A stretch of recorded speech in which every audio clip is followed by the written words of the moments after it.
Hi everyone, welcome to Golden Key Education's Scholarship Guide into Creative Writing and Written Expressions for Scholarship and Entrance Exams. One of the reasons Golden Key Education gives so much emphasis to creative writing, narratives, and written expression is the weighting that is placed on this piece of assessment by examiners for select entry schools and select entry exams.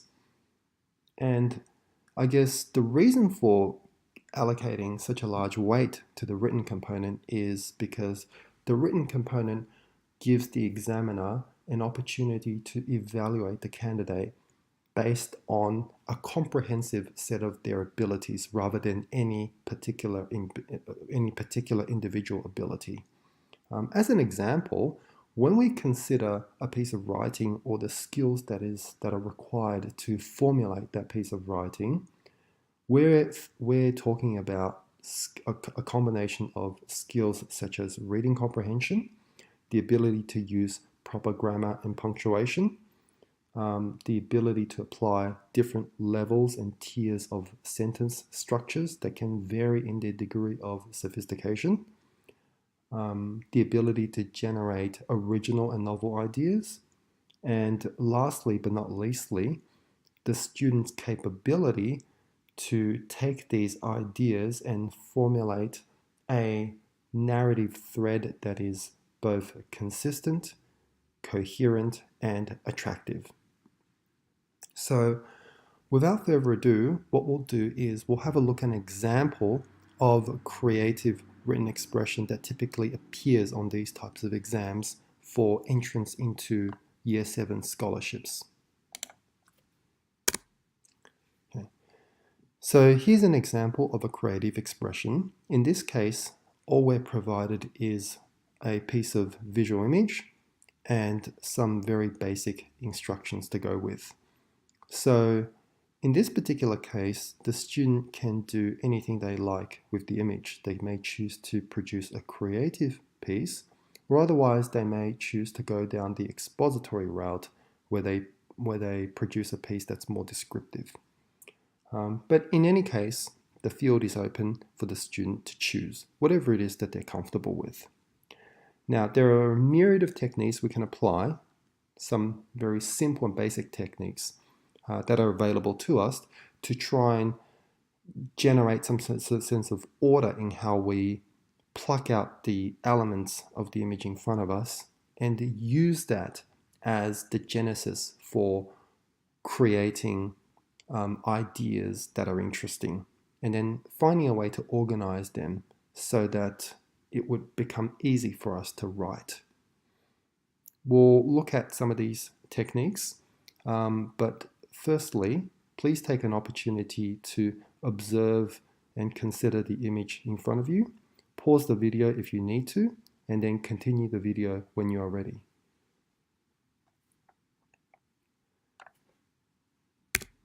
Okay, so we have our image. One of the first things I like to do when I'm presented with a piece of stimulus is brainstorming. And one of the best and simplest ways to capture the ideas that come out of a brainstorming exercise is building a list. Simply listing the ideas that you have come up with, regardless of order, regardless of how much sense they make. So this is an opportunity for the candidate to exercise their creativity, to utilize everything they have, and see how that relates to the image that is in front of them. Some of these ideas will fail, others will succeed, but the point is, let's record what these things are so that at least we have something to begin with. So, when I look at this image, what are some of the thoughts that come to mind? And the ideas that come to mind are encapsulated within terminologies that include nouns, verbs, and adjectives. So, we see an image of what appears to be journalists. So some of the complying terms may be news, media coverage, or sensationalism. We also may go down the route of how somebody may feel about being in the midst of this image. So this image gives us the indication that it's very busy based on the number of hands that are there, that someone or something is at the center of attention, but it's whited out, so we don't know what that is. I guess that's for our imagination to fill in. And that whoever that person or thing is at the center of the public's eye. Now we can imagine that with so much attention on that person or thing may perhaps feel a number of different types of emotions. These emotions may include fear, anxiety, a sense of being overwhelmed, and the pressure to respond.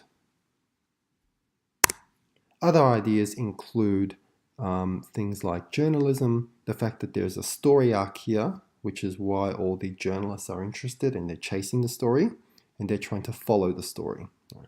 So some of these ideas are overlapping, others are a little bit more independent, and there's a number of different options that a candidate can take in terms of how they want to set the direction for their piece. So now that we've done some preliminary brainstorming, we would need to apply some sort of structure to these ideas. And the first level of structure we typically apply is that of flow and interconnectivity. So ideas can flow in linear order. Ideas that are generally simple will flow in a straight line, but sometimes ideas will flow in a certain order, and also sometimes ideas may branch. So a concept map is a very simple to use tool, but also a very effective tool that can capture the linearity of ideas as they chain together, but also the sequence of these ideas and how they flow, including branching. So here's an example. There's a press release. So this is a particular direction that I'm taking, right? This is not the direction. A student may choose other directions, but we have to start somewhere. So I've made a decision to start with the idea that there is a press release. As a part of that press release, a character is found guilty of something. So this scene could be potentially outside of a courtroom. And then there is a statement, but I'm innocent, right? So that's said by a particular character who at this point has been provided with no descriptions, but there is a sentiment there, the sentiment of innocence. So again, that's something that prompts the generation of an idea. And it's something that comes out of the brainstorming that occurred earlier. So what now? The idea behind any story is once you set the premises and the direction of a story, you need to provide a sense of crisis, something for the characters to resolve. That is what makes creative writing interesting. So the idea behind the question, so what now, raises a level of uncertainty that the characters must resolve and that the reader must also resolve through consequence. Appeal for forgiveness.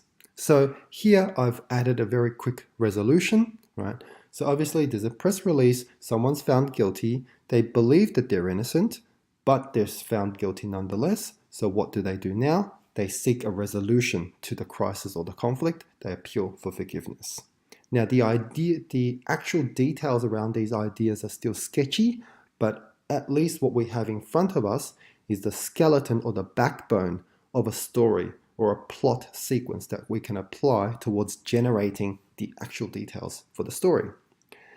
Now, we can also create a parallel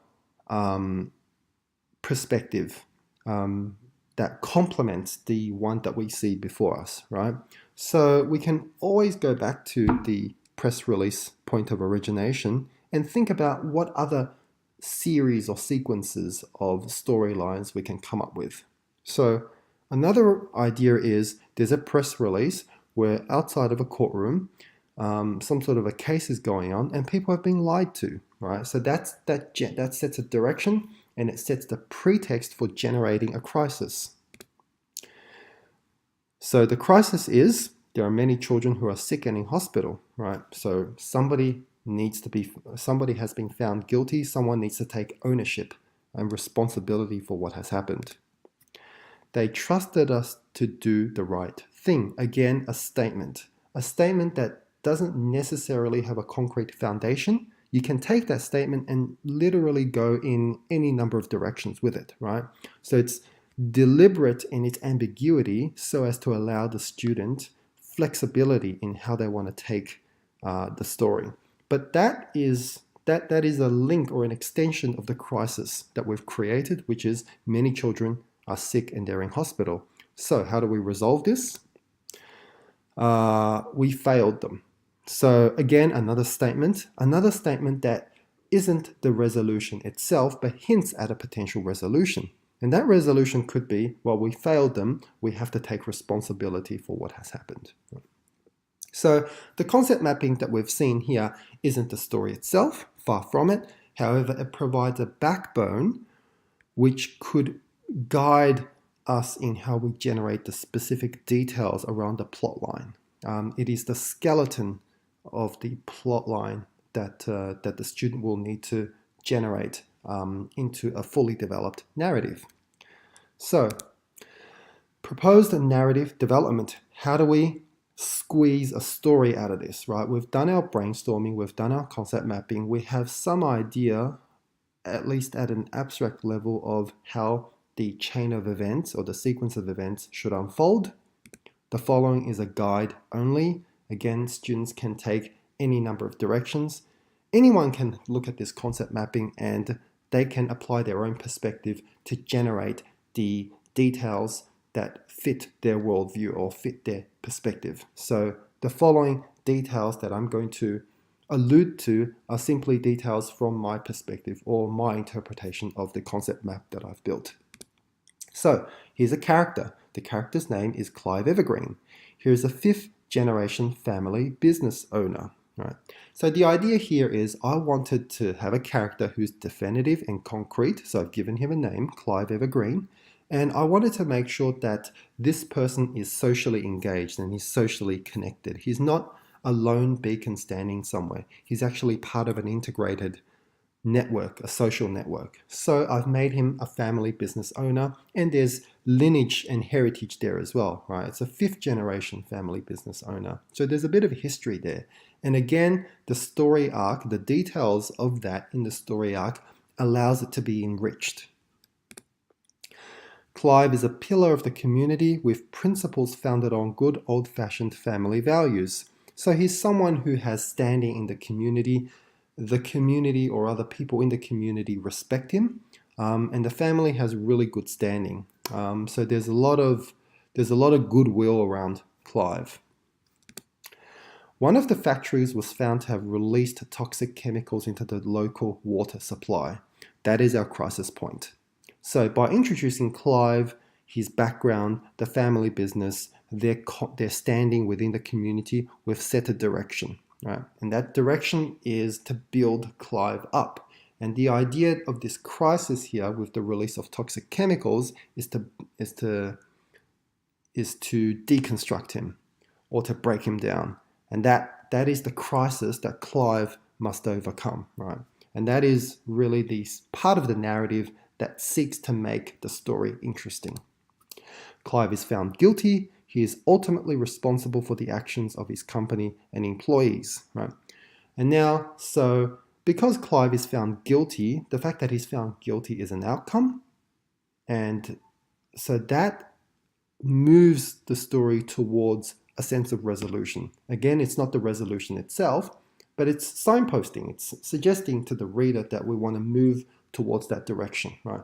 And Clive, as part of the direction that's being set up, Clive is probably more amenable towards being reconciliatory and apologetic.